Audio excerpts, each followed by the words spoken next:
Bueno, buenos días a todos. En nombre de la Cámara de Comercio Alemana para España quiero dar la bienvenida a los asistentes de este evento de hoy en un nuevo círculo Energía y Sostenibilidad, con el título Reporte ESG, cómo afrontar los retos de la nueva regulación europea.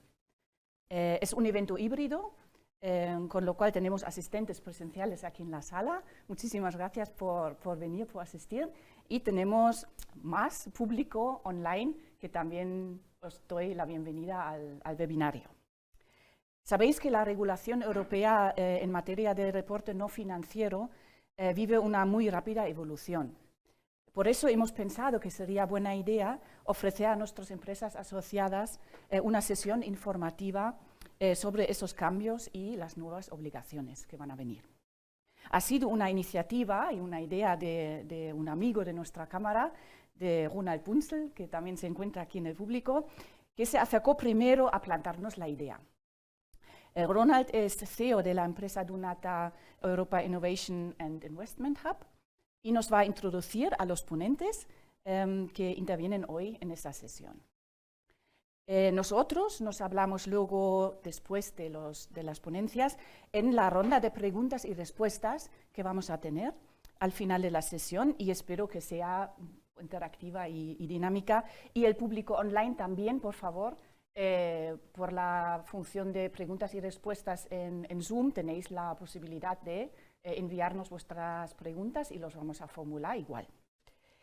Gracias a todo el equipo de la Cámara Alemana por hacerlo posible y paso la palabra a Ronald. Muchas gracias.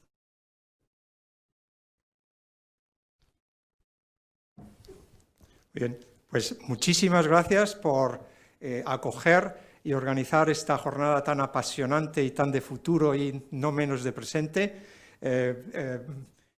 Tengo el enorme placer de presentar en primer lugar a Elena Arronis, que es una leading lawyer, una abogada muy a la cabeza del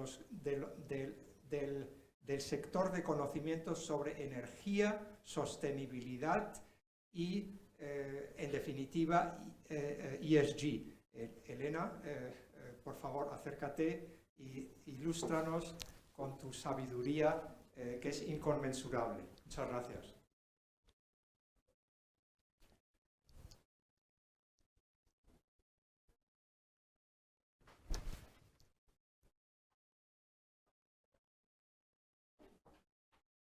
Cacharros. Bueno, a ver, voy a hacer una primera prueba. Vale, perfecto.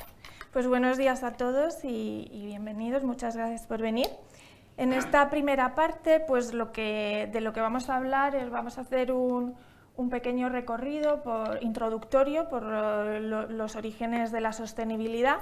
Y vamos a ver cómo desde la Unión Europea y España pues, se ha ido desarrollando un marco estratégico de objetivos en materia de energía, clima, economía circular, gestión de residuos, en general temas relacionados pues, con la descarbonización y este proceso de transición hacia una economía baja en carbono.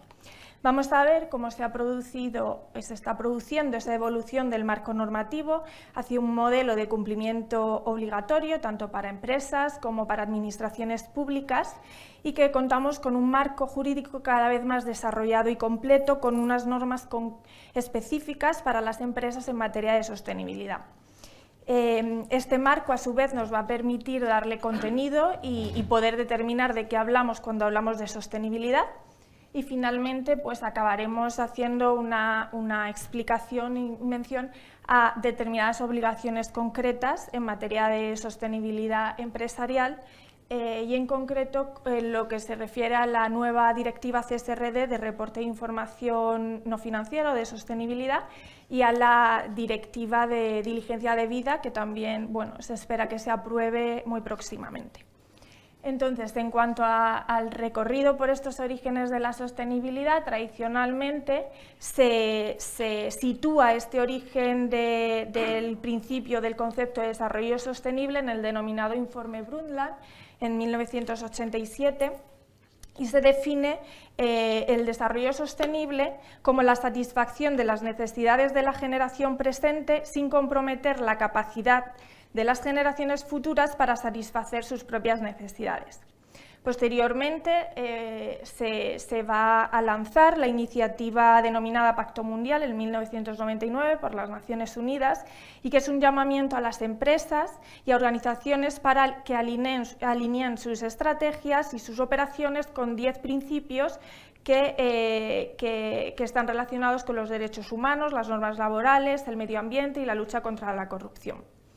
Posteriormente se lanzan los Objetivos del Milenio en el año 2000 y en 2014 los ODS, que van a integrarse en la denominada Agenda 2030. Efectivamente, en el marco de la conferencia Río 20 se adoptó la Agenda de Desarrollo Sostenible 2030, la conocida como la Agenda 2030, en la que se insertan estos 17 ODS que se dice que son objetivos integrados en la medida en que reconocen que el desarrollo debe equilibrar la sostenibilidad ambiental, o sea, el desarrollo empresarial debe equilibrar esta sostenibilidad ambiental, económica y social, y hace el llamamiento a ser conscientes de que estas intervenciones en una determinada área pues, generan impacto o resultados en otras. Y poco después, ese mismo año, en 2015, por recomendaciones del IPCC, que es el Grupo Intergubernamental sobre Cambio Climático, se adopta durante la COP21 el famoso y el conocido Acuerdo de París, que establece como objetivo que la temperatura media global no supere los 2 grados centígrados respecto de los niveles preindustriales. Y se establece además un compromiso más ambicioso, y es que se intente, que se hagan todos los esfuerzos posibles para que no se supere el 1,5. Desde entonces, pues lo que estamos observando es que se están creando estos nuevos modelos de crecimiento económico para tratar de integrar estas cuestiones, estos objetivos de sostenibilidad OSG en las distintas decisiones, tanto de agentes públicos como privados. Una breve mención a cómo nos encontramos en la actualidad o cuál es el progreso que ha habido en relación con estos objetivos climáticos.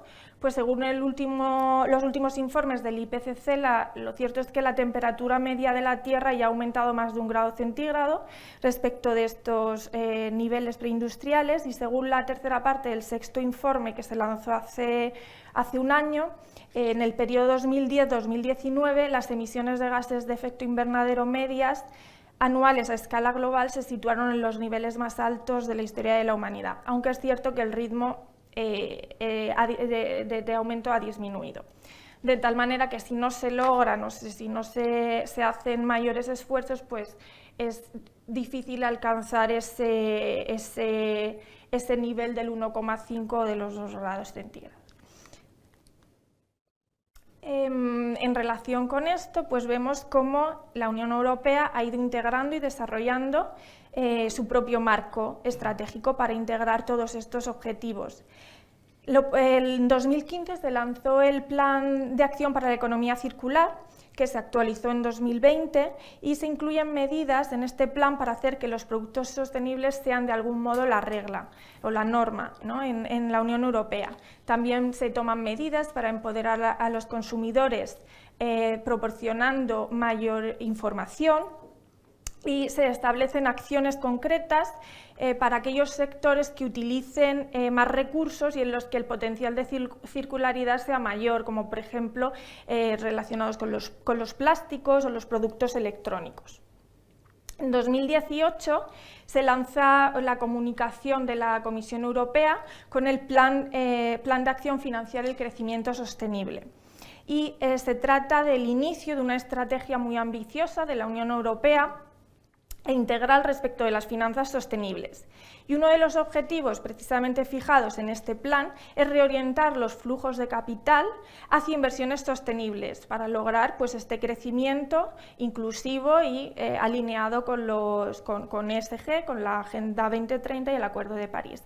y precisamente determina que una de las medidas más importantes y urgentes será el establecimiento de un sistema de clasificación unificado de actividades sostenibles, es decir, lo que se materializará en el reglamento, que se materializará años después en el reglamento que tenemos ahora mismo, el reglamento de taxonomía. Además, en esta comunicación, la Comisión señala que por cuestiones ESG podemos entender en lo que se refiere a la E, las cuestiones ambientales o environment, que se refieren al impacto tanto directo como indirecto de la empresa en el medio ambiente. Por consideraciones sociales, entiende que se trata de la relación de la empresa con la sociedad y con especial atención a los que tienen una vinculación directa, como los empleados, los inversores, los accionistas, proveedores y clientes. Y en cuanto a la gobernanza, se refiere tanto a la forma en que la empresa es administrada como al cumplimiento normativo. Y se reconoce también que la divulgación por parte de determinadas categorías de empresas de información pertinente, comparable y fiable, pues sobre sostenibilidad es un requisito previo para poder alcanzar todos estos objetivos. Y es también lo que vamos a ver, cómo esto se plasma en las normas de reporte de información no financiera y en concreto con la nueva CSRD. Posteriormente, el Parlamento Europeo declara la emergencia climática medioambiental y encarga a la Comisión Europea que, de algún modo revise la normativa, revise el plan de acción para que continuar en esa senda de cumplimiento de los objetivos del Acuerdo de París. Y entonces se aprueba o se presenta el Pacto Verde Europeo. El Pacto Verde Europeo es esta respuesta de la Unión Europea a todos los retos relacionados con clima y medio ambiente, y que aspira a transformar a la Unión Europea en una economía sostenible, competitiva y sin emisiones netas de efecto invernadero para el año 2050. Se reconoce que este objetivo se logrará principalmente mediante la reducción de las emisiones de gases de efecto invernadero, la inversión en tecnologías verdes y la adopción de medidas, potenciar medidas de protección del medio ambiente. Y todo ello siguiendo el principio de una transición justa, inclusiva y sin dejar a nadie atrás. En 2021 se aprueba la Ley Europea del Clima, la conocida como la Ley Europea del Clima, el Reglamento 2021/119, que lo que hace es introducir al ordenamiento jurídico este objetivo vinculante de neutralidad climática para el continente europeo en 2030. Y también se introduce otro objetivo vinculante a medio plazo, a 2030. Y entonces, en esa línea, se aprueba el paquete Fit for 55 en 2021, que lo que hace es determinar que, como hito intermedio, a 2030, que se reduzca en un 55% esta emisión de gases de efecto invernadero respecto de los niveles de 1990. Este paquete de medidas refuerza varias regulaciones existentes y presenta nuevas iniciativas que al final se traducen en la revisión de la Directiva de Energías Renovables, eficiencia energética, eficiencia en edificios y toda una serie de normas relacionadas con energía y clima. Simplemente hacer mención a que la situación actual, fue lo cierto es que el impacto de la guerra de agresión de Rusia contra Ucrania ha alterado en cierto modo los tiempos desde este plan tan ambicioso de la Unión Europea. No se está volviendo atrás, pero es verdad que la Unión Europea tiene ahora mismo un objetivo muy claro relacionado con garantizar el suministro energético y controlar los precios de la energía.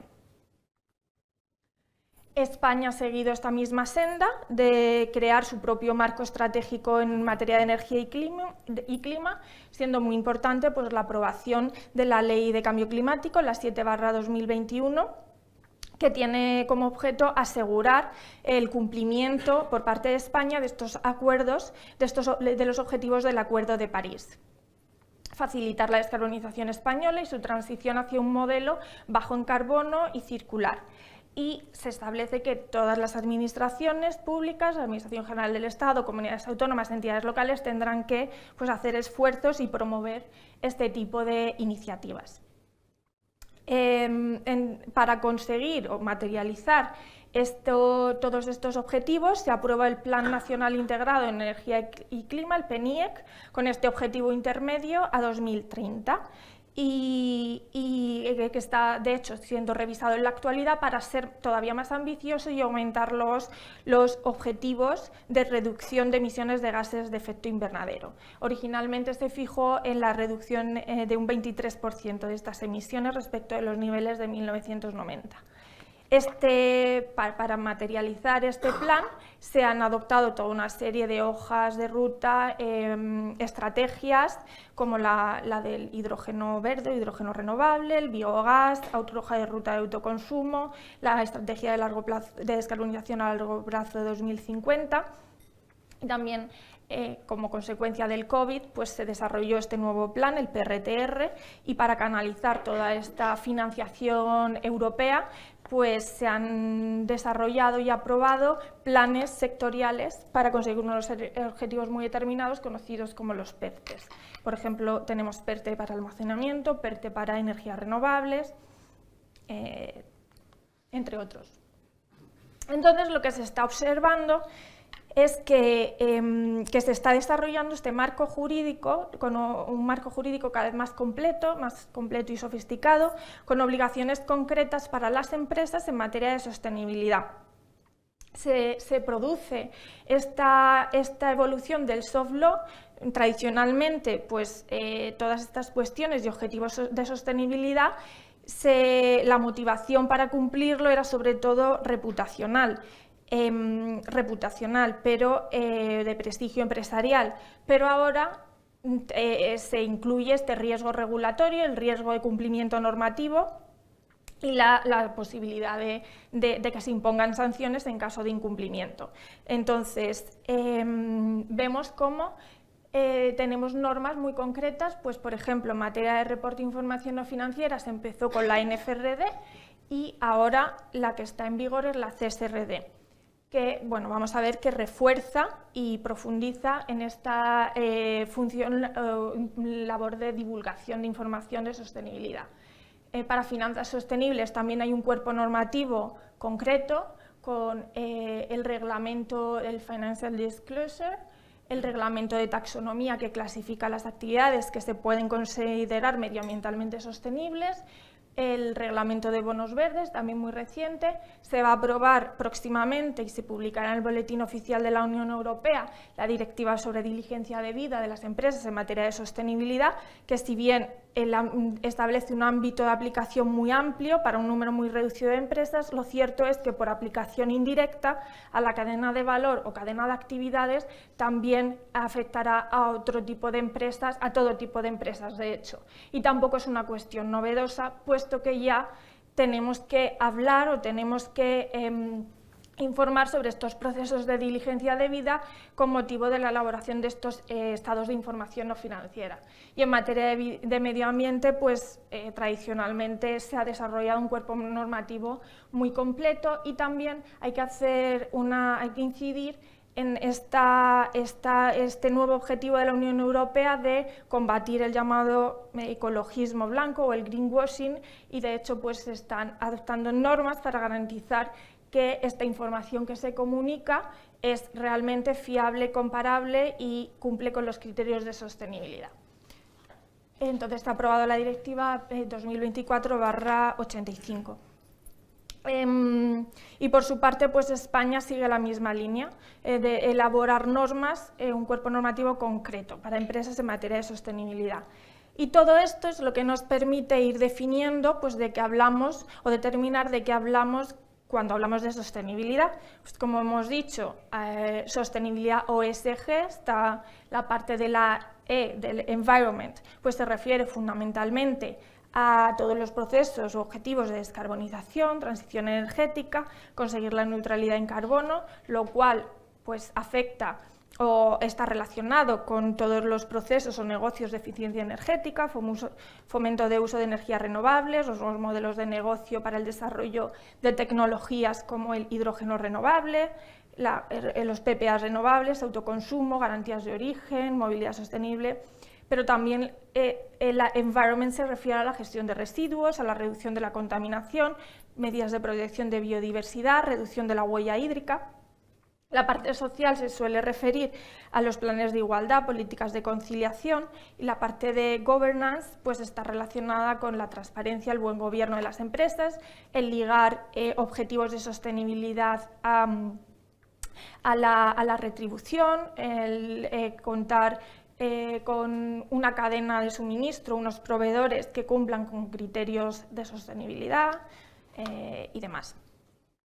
Y entonces vamos ahora a hacer referencia a algunas obligaciones concretas de las empresas en materia de sostenibilidad y en particular, por la novedad y porque va a afectar a este ejercicio de 2024, la obligación de reporte conforme a la nueva directiva, la CSRD.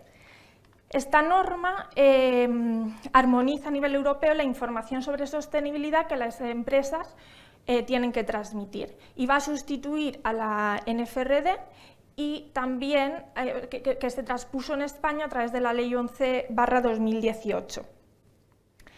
En cuanto al ámbito de aplicación, la CSRD amplía el ámbito de aplicación respecto de lo que contemplaba la NFRD y también la Ley 11/2018 y en general aplica a todas las sociedades cotizadas en mercados regulados de la Unión Europea, tanto domiciliadas en la Unión Europea como en terceros países, incluidas pequeñas y medianas y excluyendo a las microempresas. También afectará a otras grandes empresas, aunque no sean cotizadas, y a las sociedades matrices de grupos grandes, cuando se cumplan pues, unos determinados umbrales.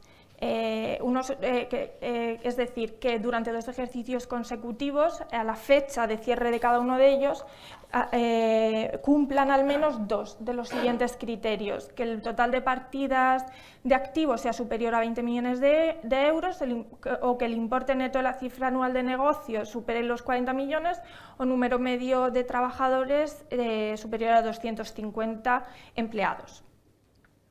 También otras empresas de terceros países no cotizadas también tendrán que también estarán sujetas a esta CSRD cuando cumplan lo que se denomina o cuando tengan la denominada actividad significativa en el territorio de la Unión Europea.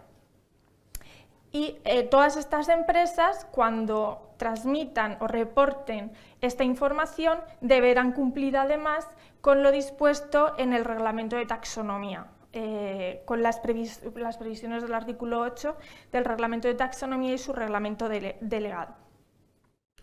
Se han previsto algunas excepciones a la aplicación o a esta obligación, que aplicará cuando se cumplan determinadas condiciones. Por ejemplo, algunas excepciones previstas son para las filiales europeas que ya estén integrados en el informe de la matriz. Pero, por ejemplo, esta excepción no aplica a aquellas que a su vez sean grandes empresas y que tengan la consideración de entidades públicas, de entidades de interés público, como pueden ser las cotizadas. Y además pues, se deberán cumplir determinados condicionantes de reporte de información por parte de la matriz. En cuanto al contenido y alcance del informe de sostenibilidad, también se refuerza con la CSRD el tipo y la forma en la que tienes que transmitir esta información. En términos generales, se incluirá la información necesaria para comprender el impacto de la empresa en las cuestiones de sostenibilidad y cómo afectan a la evolución, resultados y situación de la empresa. Lo cual quiere decir pues, que habrá que incluir una breve descripción del modelo de negocio, la estrategia de la empresa para conseguir estos objetivos y cumplir con el Acuerdo de París, una descripción de los objetivos con un horizonte temporal, la descripción de la función de los órganos de administración, dirección y supervisión sobre estas cuestiones, qué conocimientos tienen y qué capacidades para el desempeño de esta función. las políticas que haya adoptado la empresa, sobre materia ESG, también los incentivos, si los hay, qué sistemas de incentivos ligados a cuestiones de sostenibilidad se han previsto, la diligencia debida, es decir, los procedimientos de diligencia debida que haya aplicado la empresa, así como identificar los principales efectos negativos, reales o potenciales, relacionados con las propias actividades de la empresa y su cadena de valor. Y de aquí de nuevo incidir en la idea de que aunque el ámbito de aplicación de algunas de estas normas sea reducida o para unas empresas con un determinado volumen de inversiones o de trabajadores, lo cierto es que en la medida en que se exige o afecta de forma directa la cadena de valor, pues se va a ampliar el número de empresas en las que tendrán que empezar a introducir estos objetivos, estas medidas en materia de sostenibilidad.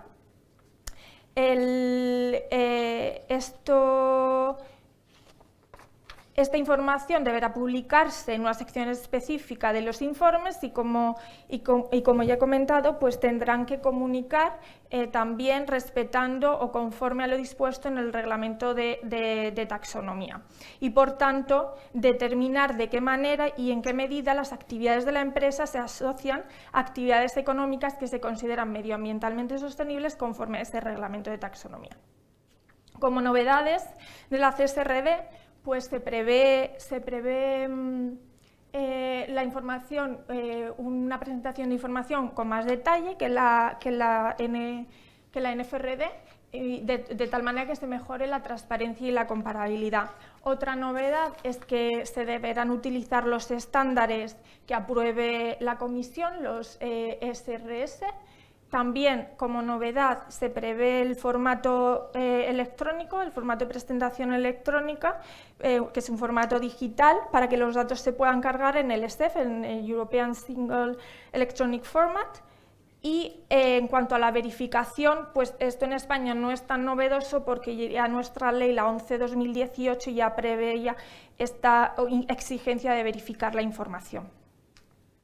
En cuanto al calendario de aplicación, pues allí es una aplicación escalonada en función del tipo de empresa, aplicando al ejercicio 2024 a aquellas grandes empresas que ya, a las que ya les aplicaba la NFRD. Y finalmente, bueno, una mención, ya hemos mencionado esta relación directa que existe entre la taxonomía y el reporte de información, de tal manera que las empresas obligadas a divulgar esta información sobre sostenibilidad deberán indicar en qué medida pues, sus actividades se ajustan a esta taxonomía. Lo que se pretende finalmente, en última instancia, es mejorar la transparencia y estandarizar los informes de sostenibilidad. Garantizar la compatibilidad pues, es una de las deficiencias que se han ido detectando y es la dificultad para comparar los diferentes informes de diferentes empresas, diferentes sectores. Y en cuanto muy rápidamente, la nueva la directiva de diligencia debida, que se espera aprobar muy próximamente, el Parlamento Europeo ya la aprobó el 24 de abril de este año y ahora falta que la apruebe el Consejo antes de que se publique en el Diario Oficial de la Unión Europea. Se prevé, se prevé obligaciones concretas sobre los efectos adversos reales o potenciales sobre los derechos humanos y medio ambiente de las propias operaciones de la empresa, de las de sus filiales y, de nuevo, de las empresas que formen parte de la cadena de actividades.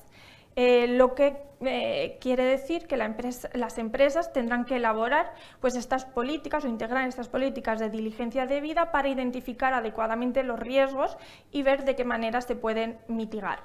Y como decíamos, estas empresas directamente obligadas, según el último texto que se aprobó, el acuerdo transaccional, reduce mucho porque sube los umbrales en cuanto a las empresas a las que les aplicará de manera directa, pero lo cierto es que en la medida en que se prevé esta obligación de reportar también las actividades de su cadena de valor, de las empresas que forman parte de su cadena de valor. Lo cierto es que tiene un efecto, pues va a cambiar, va a afectar y va a cambiar procesos de manera práctica. Y simplemente me gustaría terminar con unas conclusiones para repasar, bueno, como hemos visto, que todos estos objetivos medioambientales, estos nuevos están generando nuevos modelos de negocio, nuevos modelos de crecimiento económico que traten de integrar los criterios de sostenibilidad. Se están cambiando, en definitiva, comportamientos. Contamos con un marco normativo cada vez más completo, con normas específicas sobre sostenibilidad y en especial la CSRD, que lo que busca es este refuerzo de la transparencia y la comparabilidad de la información. Y finalmente pues vemos esta tendencia del regulador pues a requerir una información cada vez más detallada, a exigir la verificación y adoptar medidas que de algún modo garanticen esa comparabilidad entre sociedades y sectores. Y todo esto pues, finalmente está alineado con esta exigencia de los inversores, esta exigencia de conocer o tener identificados los riesgos medioambientales que afecten a las empresas y pues este aumento de la concienciación y la necesidad pues, de tener conciencia sobre los impactos de la empresa en sus propias actuaciones y en el medio ambiente. Lo que está afectando también a los criterios de financiación que se están adaptando, siendo cada vez pues, bueno, más exigentes con estas cuestiones. Y nada más por mi parte. Muchas gracias.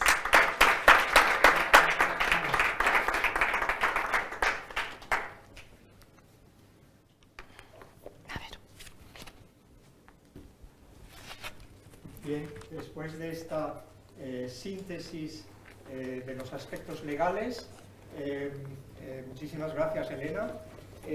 Vamos a pasar a una siguiente síntesis. El micrófono. Perdón. Después de esta síntesis de los aspectos legales, vamos a pasar a la siguiente ponencia o a la siguiente intervención de otro líder en conocimientos, que es Sofía Fernández de Mesa, que entre Kirishu y Telefónica pues, ha adquirido un también inconmensurable montón de know-how que ahora en parte va a compartir con nosotros. Muchísimas gracias, Sofía, y adelante.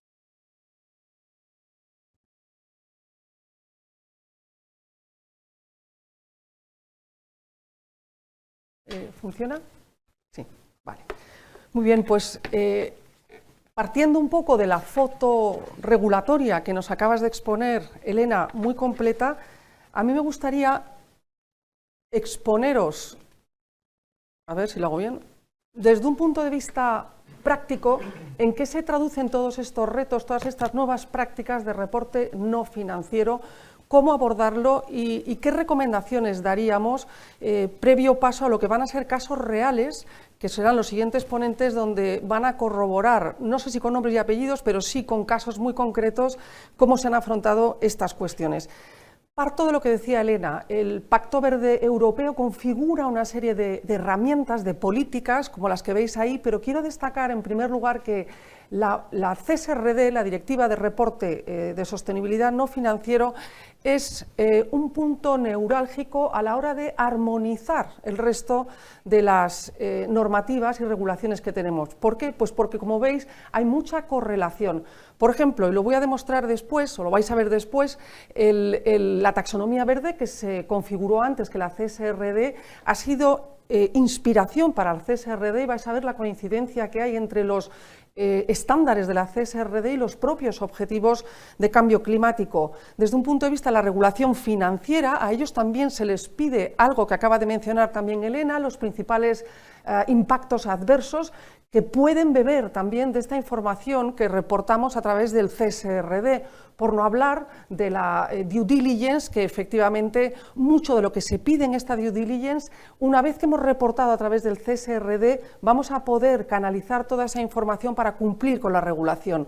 Hay un reglamento europeo sobre benchmarks, sabéis que hay mucho rating ESG, muchas veces es difícil comparar, digamos, un rating con otro, depende de quién te compare, sales mejor o peor en la foto, y la Unión Europea ha hecho un esfuerzo especial por crear unas reglas del juego que de alguna manera haga comparables estos ratings. El CSRD, o lo que reportamos a través del CSRD, puede ser ese punto de referencia a la que proveedores de información de ratings, como puede ser un Bloomberg, Reuters, los clásicos, ¿verdad? El Dow Jones, el FTSE, pues beban de una información que esté armonizada y que permita hacer comparables todos esos ratings.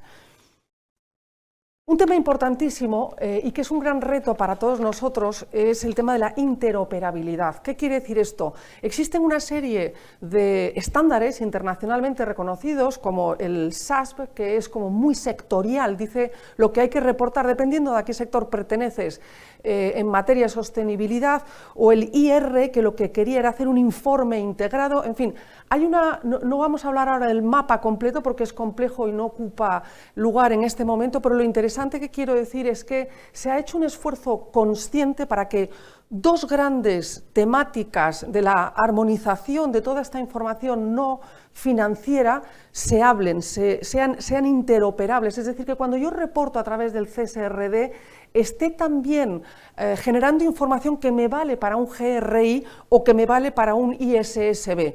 ¿Por qué? Entre otras cosas, primero porque es coherente, segundo porque me ahorro muchísimo tiempo y tercero porque evito el famoso greenwashing. Claro, depende con quién me compare o los requerimientos que siga, así seré más o menos exigente a la hora de reportar con transparencia. Y me quiero apoyar en 3 puntos para hablar en concreto del impacto más bien práctico, operativo, que supone esta regulación. Esta nueva regulación tiene un aspecto que ha mencionado también Elena, de clasificación, y ahora lo vamos a ver más en profundidad, que es la taxonomía, el reglamento de taxonomía. Detrás de esto lo que hay es un interés de canalizar fondos de inversión, ya sea inversión o préstamos, hacia actividades que sean sostenibles de acuerdo a unos criterios que están preestablecidos. Esa es la idea, ese es el objetivo, el espíritu de la norma.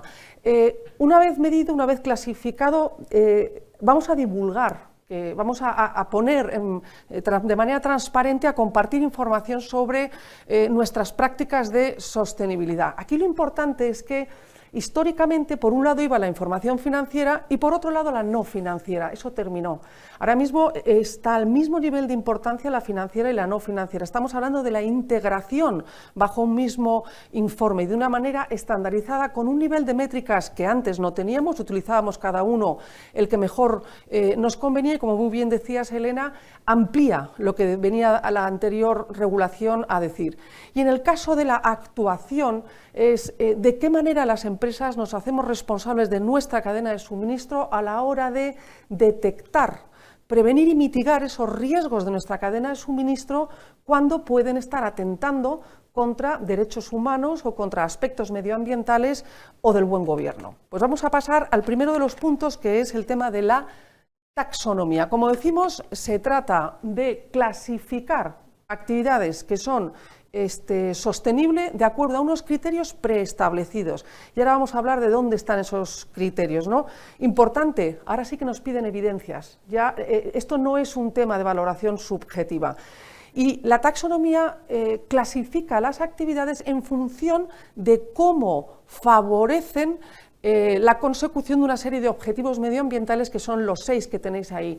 Y os anticipo, para que veáis la consistencia que hay con la CSRD, vais a ver que en los estándares la CSRD replica esta estructura de objetivos. Estamos hablando de mitigación y adaptación del cambio climático, de una gestión de los recursos hídricos, de una transición hacia la economía circular, una prevención de la polución y, por último, la conservación de la biodiversidad y de los ecosistemas. No vamos a entrar en el detalle de todo esto, pero vais a ver cómo se repite, cómo es consistente, ¿no?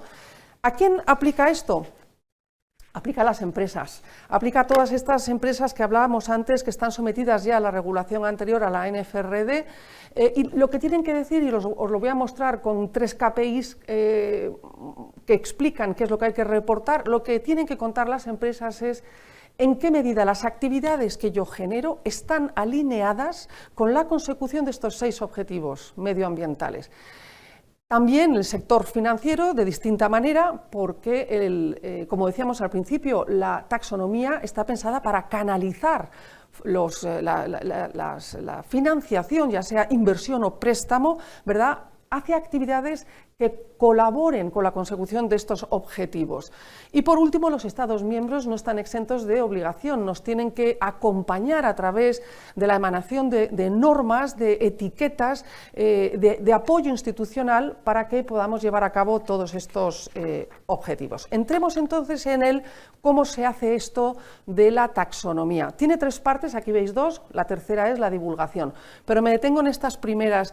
En primer lugar, se trata de la elegibilidad. ¿Eres o no, las actividades que desarrollo son o no elegibles?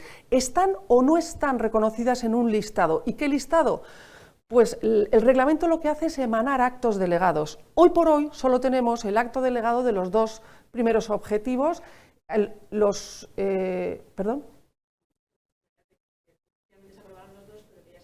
ya se han desarrollado los otros. Entonces, respecto a los 2 primeros, existen lo que llaman los criterios técnicos de selección. Entonces, las actividades o están metidas en estos listados de una manera a veces intuitiva, y otras veces podemos encontrar para esas actividades una descripción mucho más detallada en el CENAE, que es ese catálogo nacional de actividades económicas, para ponerle nombre a esa actividad.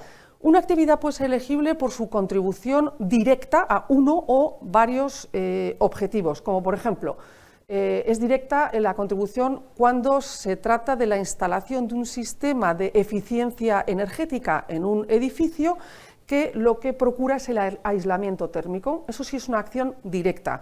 También pueden ser elegibles como transición. ¿Cuándo ocurre esto? Cuando no existe una alternativa, digamos, económica o técnicamente viable de bajas emisiones para la generación de estas actividades, pero sin embargo sí que me están ayudando a esa transición hacia una economía más sostenible, como por ejemplo la generación de energía eléctrica a través de fuentes de energías renovables, sería un segundo caso. Y una tercera modalidad son las facilitadoras. Estas, como su nombre indica, ayudan a que otras puedan contribuir de manera directa a la consecución de esos objetivos. Una vez que tenemos elegidas las actividades, esto no es suficiente. Ahora tenemos que comprobar si realmente están alineadas. ¿Quién decide si están alineadas? Pues la confirmación de una serie de criterios técnicos que emanan de estos actos delegados. Es un proceso algo complejo, algo técnico, pero para que entendáis la lógica, ¿no? ¿Y cuáles son esos requerimientos? Primero, contribuir sustancialmente, al menos a uno de los objetivos restantes, y esto de acuerdo, vuelvo a decir, a estos criterios técnicos. En segundo lugar, que no perjudiquen al resto de los objetivos, porque no tendría mucho sentido beneficiar a uno con un coste de oportunidad. También esto se mide a través de estos criterios que establecen los actos delegados. Y por último, que existan unas garantías mínimas de salvaguardia social. No vamos a reinventar la rueda con esto, porque ya hay, digamos, mucha reflexión a nivel internacional que emana de Naciones Unidas, de la OCDE, o de la Organización Internacional de los Trabajadores, que se pueden seguir a la hora de confirmar este punto. Decía que el cuarto paso es la divulgación. No es lo mismo si eres entidad financiera o eres una empresa no financiera. No vamos a entrar en el detalle de las instituciones financieras, pero por poneros un ejemplo, uno de los ratios que tienen que publicar es el Green Asset Ratio, que lo que viene a decir es de su exposición de balance cuánto está alineado con estas actividades sostenibles respecto a la exposición total. ¿Para qué? Pues para demostrar cuánta parte de su esfuerzo financiero va dirigido a actividades que están o no alineadas con estos objetivos. En el caso de las empresas, en instituciones no financieras, hay 3 KPIs que hay que reportar y que establecen de alguna manera una ponderación o una proporción de en qué medida estas actividades que están alineadas, ¿no?, en proporción o en relación al volumen de actividad de la compañía. Y son, en primer lugar, la cifra de negocio, la parte de cifra de negocio que procede de actividades sostenibles respecto a la cifra de negocio total de la compañía, lo mismo con el CAPEX, es decir, la inversión, y con el OPEX, es decir, los gastos operativos. Pero además, la norma establece una serie de requerimientos para dar información cualitativa, es decir, cuando reportamos esto tenemos que explicar qué políticas contables hemos elegido a la hora de calcular o seleccionar qué partidas entran en ingresos y gastos. Y ahí, los que estáis acostumbrados a trabajar en estos temas sabéis que el debate no es menor. Además, hay que contar cómo se ha llevado a cabo, con qué lógica el proceso de identificación de actividades y de alineamiento. ¿Cómo demostramos que hemos cumplido con esos criterios técnicos de los actos delegados, ¿no? Ese es otro tema que hay que... No vale con soltar el número, hay que explicar cómo hemos llegado al número.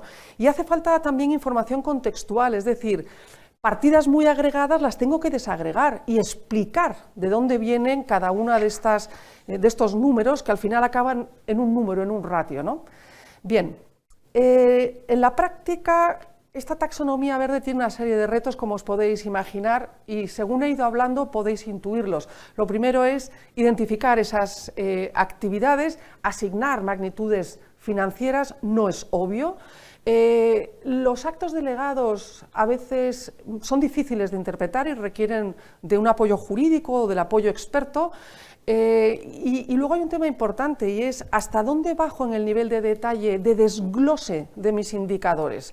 Ese es otro tema que también puede ser cuestionado en un momento dado a la hora del reporte de calidad. Aquí deciros que la experiencia de compañías que van por delante puede ser una magnífica recomendación porque son mejores prácticas y mis compañeros detrás van a hablar de ellos, que facilitan mucho esa interpretación que muchas veces no es evidente. Bien, dejando al margen el tema del reporte de la taxonomía, pero es importante para hablar ahora del CSRD, me meto en el proceso de reporte. Decía antes, esto no es un reporte no financiero aislado, estamos hablando de la integración del reporte financiero y no financiero, es decir, estamos hablando de alinear la estrategia de una compañía con estos compromisos del ESG, entre otras porque en ese reporte vamos a hablar de la consecución de unos objetivos que nos hemos marcado en materia ESG, es decir, es un informe vivo que año a año va actualizándose, ¿no? Y además no es de libertad editorial, quiero decir que esto no es un reporte bonito que quiera enamorar, si queréis, a inversores o a otros grupos de interés, sino que está ceñido a unas reglas muy estrictas de cumplimiento de una serie de normas y de provisión de una serie de ratios. Y además, y como decía al principio, ojo con no tener una interoperabilidad coherente con otros reportes como pueda ser un GRI o un SASB, porque eso solo conduciría a esa percepción de greenwashing, es decir, no me estás dando una información transparente, estás informando de una manera en este entorno y de otra en este otro. Esa consistencia vais a ver que es una de las recomendaciones que voy a dar a lo largo de la exposición. Me pareció especialmente interesante una reflexión que hizo Greenomy, es una plataforma que facilita precisamente todo este proceso desde un punto de vista tecnológico para resolver, automatizar y hacer mucho más eficiente todo este proceso de reporting. Ginomi distinguía entre lo que eran esos retos intrínsecos, es decir, los que son propios de una empresa, esa resistencia al cambio, esa falta de compromiso muchas veces por parte de los departamentos a facilitar información o a poner actividades o compromisos personales de actuaciones ligadas con estos objetivos ESG. También es muy difícil gestionar documentación física, digital, repartida en distintos departamentos. Ese es uno de los grandes cuellos de botella que normalmente se están encontrando las empresas, ¿no? Y además hay falta de conocimiento. No es tan fácil interpretar lo que nos están pidiendo. Desde un punto de vista extrínseco, como siempre, son demasiados indicadores, no hay una perfecta estandarización, hay hueco a la doble interpretación y eso tiene mucho que ver con los retos específicos del CSRD que también decías, Elena, y es verdad, estamos hablando de etiquetar digitalmente los datos, es un número de datos inmenso, entre otros nos piden los 3 alcances de las emisiones de gases de efecto invernadero. La calidad y la disponibilidad del dato es crucial porque tenemos que pasar por unas auditorías y ahí es donde se va a demostrar la calidad del proceso y hay conceptos legales que difícilmente son resolubles a menos que tengas alguien cerca que te los pueda discernir. Esto es lo que acabas de contar y no voy a volver sobre ello, pero entre el antes y el después en el reporte de sostenibilidad yo destacaría los grandes avances o saltos cualitativos de la CSRD son principalmente la involucración de la alta dirección, me voy a ceñir a 2 o 3, el compromiso del Consejo con toda esta información, el reportar los principales impactos adversos. La cuestión de la doble materialidad, donde me voy a detener un poco, porque antes era simple, ahora es doble, voy a explicar qué quiere decir eso. Los estándares, antes no había, ahora tenemos 1100 indicadores que corresponden a 12 estándares, es decir, se complejiza mucho el proceso del reporte. El tema del aseguramiento en España sí, pero en otros sitios no. Hoy es limitado y acabará siendo razonable, es decir, la diferencia entre limitado y razonable es, el limitado te dice, bueno, no tengo razones para pensar que esto no está bien, el razonable es mucho más positivo en su afirmación cuando dice, esta información es fiable, con lo cual el nivel de exigencia tiende a ser mayor y hay que estar preparados. Por supuesto, un formato digital y nada de que el reporte no financiero vaya por su cuenta, hay que integrarlo dentro del informe anual, que es lo mismo que decir, forma parte de mi estrategia este compromiso ESG con la sostenibilidad. Y como decía, uno de los temas más gordos o diferenciales, digamos, respecto al punto anterior es la doble materialidad. Antes solamente hacíamos materialidad de impacto, es decir, cómo afectan las actividades de mi cadena de producción y también mi cadena de valor ascendente y descendente hacia el exterior, es decir, hacia grupos de interés, hacia personas y medio ambiente. ¿Qué ocurre? Que la novedad está en lo que llamamos la materialidad financiera, que es cómo, de alguna manera, la dependencia que tiene mi compañía de los recursos naturales y de los recursos sociales puede ser fuente, dice la norma, de generación de riesgos y oportunidades que se pueden cuantificar desde un punto de vista financiero. Esto va más allá de del ámbito de control de la empresa, propiamente dicho, y estamos hablando de magnitudes financieras que no están en los estados contables. Esta es otra novedad, pero que son potencialmente materiales a la hora de cuestionar la continuidad incluso de una compañía. La materialidad, este ejercicio se puede percibir como un peso, pero vamos a intentar ser positivos o sacarle partido, ¿no? En primer lugar, la materialidad es el punto de arranque del reporte CSRD, porque a través de la materialidad voy a saber qué tengo que reportar de todos esos estándares que me pide la normativa.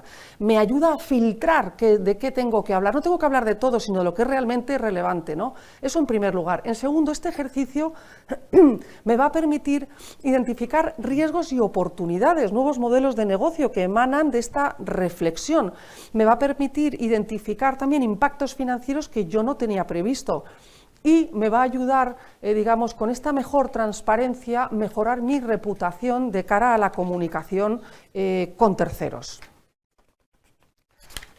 vamos a profundizar un poco más, porque ahora me dices, bueno, sí, ¿y esto cómo se hace, no? ¿Y qué proceso sigo?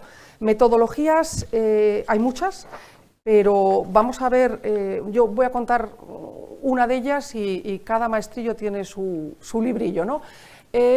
Lo más importante desde mi punto de vista es empezar por la visión general de la empresa y de los grupos de interés, es decir, necesitamos partir de lo que es la estrategia de la empresa, sus estados financieros, cuál es su modelo de negocio competitivo, ¿no? Y esto puede venir acompañado de información externa que a veces procede de inversores o de índices, ratios de ESG, informes sectoriales comparativos. Todo esto me ayuda a entender dónde está posicionada la empresa a muy alto nivel estratégico. Bajando un poco más, hablamos de productos y servicios. ¿Cuáles son las relaciones comerciales de esta empresa? ¿Cómo está posicionada geográficamente, ¿no? Y hay un tercer nivel importante que es ¿cuál es el contexto legal y regulatorio de mi empresa? ¿Cuáles son las grandes actuaciones o actividades donde están involucrados grupos de interés a los que yo afecto o me afectan, como puedan ser fusiones y adquisiciones que se puedan estar produciendo en el mercado, mensajes, comunicaciones que haya acerca de un determinado sector que me estén afectando, etcétera. Y en definitiva, tener muy bien identificados cuáles son esos grupos de interés relevantes para mí. Esa es la primera foto, la del primer punto, la visión general. Después tenemos que levantar los asuntos materiales. Aquí la norma sí que ayuda un poco porque en uno de los apéndices del estándar general, el 1, te da un listado de cuestiones que pueden ser materiales, pero es solamente una inspiración. Realmente levantar temas materiales es un proceso que debe estar bien ordenado, porque necesitamos entender cuáles son esos grupos de interés con los que yo quiero hablar, a quién quiero involucrar, cuál va a ser el proceso, es decir, qué canales voy a utilizar. Voy a utilizar talleres, voy a lanzar encuestas, cuándo y en qué momento del proceso entra cada uno de ellos, cómo voy a ponderar la información que me dan, si es o no relevante. Necesito tener un modelo robusto de valoración para poder sopesar y priorizar las cuestiones que todos ellos nos van a trasladar. Además, es importante tener un equilibrado nivel de granularidad. Imaginaos una nube de puntos porque hay una ingente cantidad de asuntos que hemos decidido que son materiales. Eso es ingestionable, entre otras porque nos va a costar priorizar. Pero si nos ponemos a un nivel de agregación muy alto, tampoco vamos a entender bien el problema ni vamos a encontrar manera de gestionarlo. Tercer punto, pues hay que definir los impactos que tienen que ver con una cara de la moneda de la doble materialidad y los riesgos y oportunidades que son esa versión financiera de la doble materialidad, ¿no? El tema de los impactos hay que ver dentro de tu cadena de valor ascendente, descendente, dentro de tus propias operaciones, cuáles son esos impactos positivos o negativos con un horizonte temporal a corto, medio o largo plazo y que pueden ser reales o potenciales. Al final, también ocurre muchas veces que van a estar interconectados. Por eso digo que el proceso no es muy sencillo, describo casi más los retos que el cómo resolverlo, ¿no? Porque caso a caso hay que hacerlo. En cuanto a riesgos y oportunidades, vuelvo a decir, la visión más financiera del estudio, estábamos hablando de si esta dependencia de recursos naturales y sociales son fuente de ingreso o de riesgos o de oportunidades financieras, ¿no? Hay quien empieza trabajando el impacto para luego pasar a riesgos y oportunidades, pero hay otras compañías que lo hacen en paralelo y os voy a dar un ejemplo. Imaginemos una fábrica que por razón de una situación climática extrema va a tener que cerrar. Hay un impacto negativo social porque estamos hablando de una serie de trabajadores que van a perder su empleo, pero también hay un riesgo financiero que se llama el cierre de la fábrica y entonces hay muchas veces que el análisis se hace de manera combinada, no aislando por una parte el impacto y por otra parte el análisis financiero. ¿Y cómo los cuantificamos? Bueno, la mejor manera de cuantificar es apoyarse en estos grupos de interés, en expertos que te puedan ayudar a valorar esos impactos. Podemos hacer un análisis de abajo a arriba, pero también conviene dar una visión holística de esos impactos para permitir a la dirección priorizar cuáles son los que también con su criterio afectan más a la marcha del negocio, ¿no? Hay que distinguir entre impactos reales e impactos potenciales. La materialidad de un impacto real se basa en la gravedad del impacto. En cambio, en el caso de los potenciales, aquí ocupa lugar la gravedad, pero también la probabilidad de ocurrencia, como no puede ser de otra manera. Y respecto a la gravedad, ojo, si nuestros impactos son negativos, entonces estamos hablando de combinar tres elementos: la escala, el alcance y el grado de irremediabilidad. En cambio, en el caso de un impacto positivo, estamos hablando solo de escala y alcance. Cuando estamos hablando de valorar, punto 4, pero valorar la otra parte, oportunidades y riesgos, se trata de ser capaz de recoger efectos financieros que aún no están incorporados en los estados contables. Hay dos preguntas genéricas que nos pueden ayudar. ¿En qué medida puedo seguir continuar utilizando los recursos actuales? ¿Y en qué medida puedo seguir manteniendo las relaciones con los grupos de interés tal y como los mantengo? Aquí, como podréis, es un abanico. Lo de las relaciones con grupos de interés afecta a todo orden de la cadena de valor. Por ejemplo, ¿cómo me puede afectar la fiscalidad si sigo emitiendo la polución que soy incapaz de controlar? ¿Van a cambiar los consumidores de preferencia respecto a mi servicio por causa de este comportamiento o falta de compromiso? ¿Cómo calibro financieramente un escándalo reputacional si mi cadena de suministro se ha quebrado alguno de los derechos fundamentales de respeto a los derechos humanos? Eso tiene una repercusión y hay casos, y conocemos, que han dado al traste con marcas mundiales, ¿no? Para valorar, para cuantificar esto, es muy importante que dentro de la organización se cuente con distintos expertos, distintos departamentos, distintas capacidades, como son el legal, por supuesto, el área de compliance, como no el área de sostenibilidad, pero también finanzas, también riesgo. Todos ellos me van a ayudar a definir, a cuantificar desde un punto de vista financiero de qué estamos hablando, ¿de acuerdo? Quinto punto, umbrales. Este sí que es bueno porque la normativa tampoco ha sido muy explícita a la hora de decirnos cómo se establecen los umbrales. Pueden ser cuanti o cualitativos. En el caso de los impactos, nos remitimos al concepto de gravedad que explicaba antes, ¿no? El concepto de gravedad nos puede dar... Ruido. Perdón. Hablo por aquí, ¿no? No, nada. No pierdo el hilo. Bien. Y respecto a los riesgos y oportunidades, la medición tiene que ver con efectos financieros a corto, medio y largo plazo. Hay que estudiar distintos escenarios que afecten a la generación de caja o que impacten en capitales no reconocidos en los estados financieros, como pueda ser el natural, el intelectual, el humano, el social. Y, por último, adaptar la estrategia. Adaptar la estrategia quiere decir incorporar nuevas actuaciones para gestionar estos riesgos y oportunidades. Este es el mapa de los estándares de esta nueva regulación. Voy muy rápido. 12 estándares, 2 de ellos son generales o transversales. El primero habla de los principios generales que van a regir las reglas de reporte. El segundo se centra mucho más en aspectos generales de la empresa, como pueda ser la estrategia.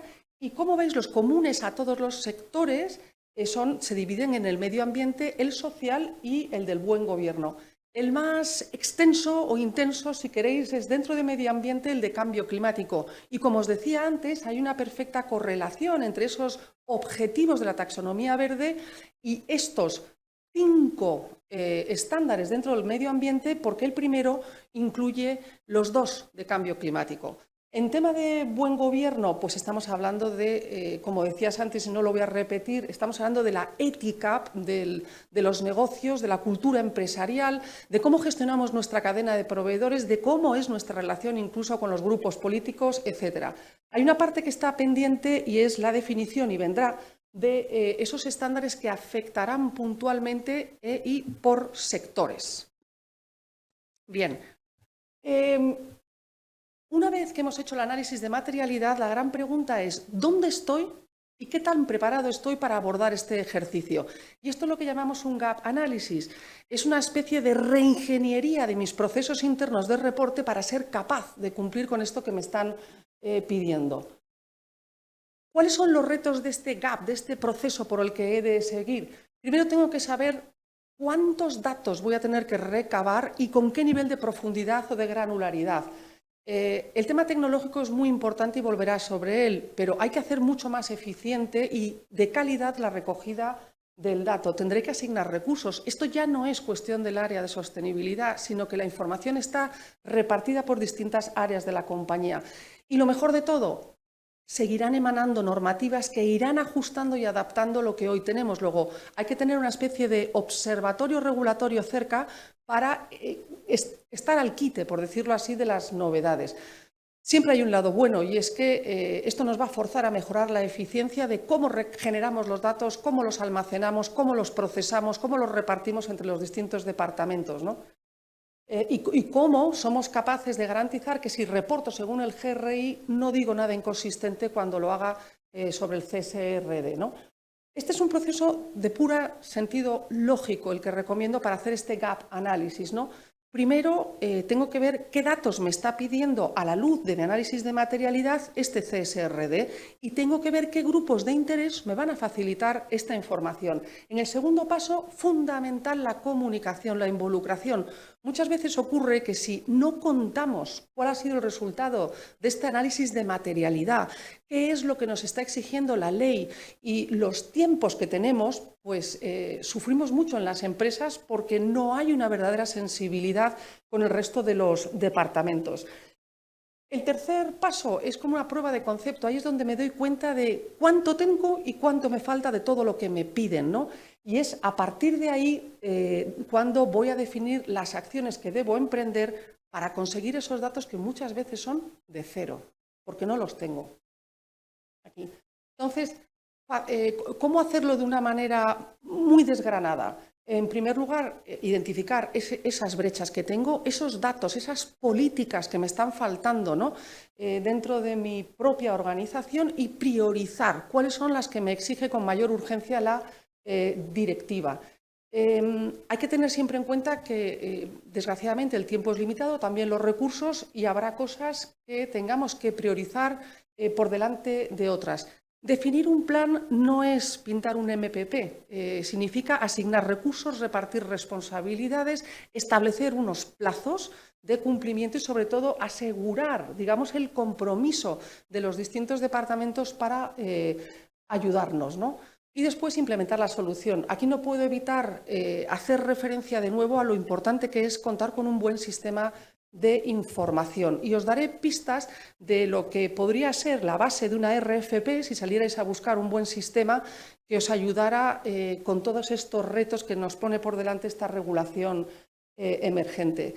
Una vez implementada la solución, es necesario monitorear porque la ley avanza y en muchos casos el feedback que nos va a dar el propio proceso nos va a hacer cambiar de paso y de prioridades. Para terminar, estas son digamos, las pistas que yo daría si alguien dijera, oye, ¿y qué tipo de solución me recomiendas, ¿no? Entonces, como no vamos a dar nombres, pues por lo menos hablamos de, en general, lo que yo andaría buscando.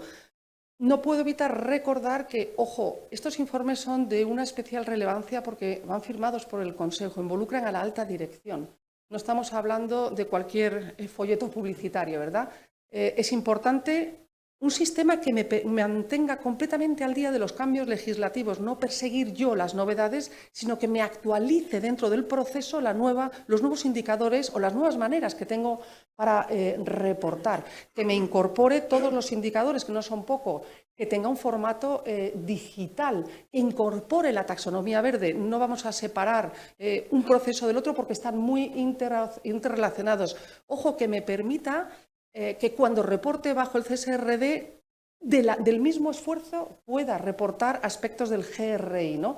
En el tema de eficiencia os podéis imaginar que todo lo que sea semiautomatizar el resultado de la doble materialidad para hacer ese filtrado que me va a decir qué parte del CSRD tengo que reportar nos ahorraría muchísimo tiempo, esfuerzo y además garantizaría la calidad, ¿no?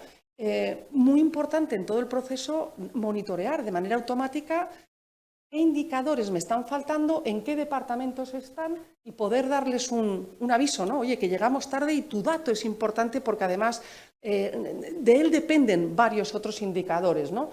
Desarrollo de conocimiento interno. Es muy importante invertir en formación. Somos consultores y la tentación es a que se dependa, pero no es conveniente. Quiero decir, es importante que los equipos tengan sensibilidad y conocimiento de todas estas materias. El tema de la definición de una buena estructura de datos es fundamental. Ya habéis visto que estamos hablando de interoperabilidad y de un número incalculable, bueno, incalculable, 1.200 datos, ¿no? El tema de la coordinación interna de departamentos también va a ser muy importante. Vuelvo sobre la idea de que este es un proyecto transversal. También tendremos que tener en cuenta, y aquí estáis, empresas cuya matriz está en Alemania y está usando estructuras complejas. ¿Cómo consolido? ¿Cómo reporto por separado? Un sistema que me permita aislar, digamos, el reporte de una organización o consolidarlo según sea el interés. Y por último, que me permita estar preparado para el aseguramiento, es decir, la trazabilidad y la calidad del dato. Incluso que haya un módulo que el auditor pueda utilizar para dar respuesta a todas sus preguntas, porque seguro que además que la calidad del dato va a ser buena, le vamos a facilitar la vida al auditor y desde luego el informe, no digo con toda probabilidad, pero con una gran probabilidad será muy favorable, ¿no? Ojo con lo que viene sectorialmente. Aquí la recomendación es abordar el análisis con otros del sector. Y, por último, utilizar todo esto para establecer planes de transición hacia una economía descarbonizada. Todos estos temas son recomendables a la hora de elegir un sistema que nos facilite la vida, porque muchas veces la integración de sistemas se convierte en un problema adicional. Muchísimas gracias y disculpadme porque creo que me he extendido más de lo que debía, pero os paso la palabra. Gracias.